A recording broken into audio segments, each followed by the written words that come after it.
लु बस त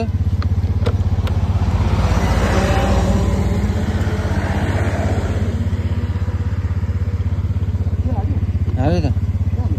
ए तेल परै छोड्यो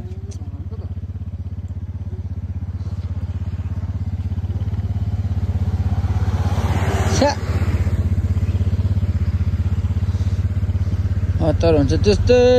यो फुल चाहिँ दामी छ है मलाई त यो फुलै मनपर्छ हो आजको बिहानको पनि दामी छ हो मौसम चडक्कै हामी चाहिँ साथीको लागि तेल लोगिदिएको थियो नि त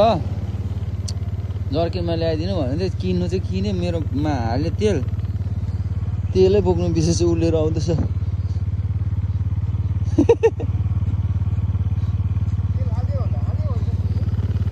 अन्त हालेको हो नि अन्त तेल यहाँ राख न अगाडि तेल हाल्यो भन्छौ अन्त हालेकै हो नि अन्त तेल त अन्त स्कुटीमा आफै सोच न अब अन्त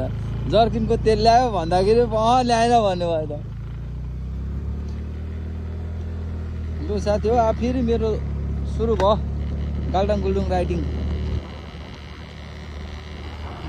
राइडिङमा चाहिँ अब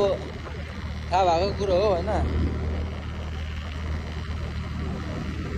बेकारको कुराहरू मात्रै भइरहेको हुन्छ होइन बेकारको गफहरू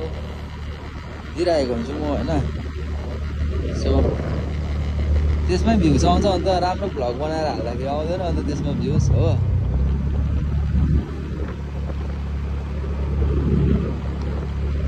आज स्कुटीलाई पनि फुल ट्याङ्की गरिदिएको मैले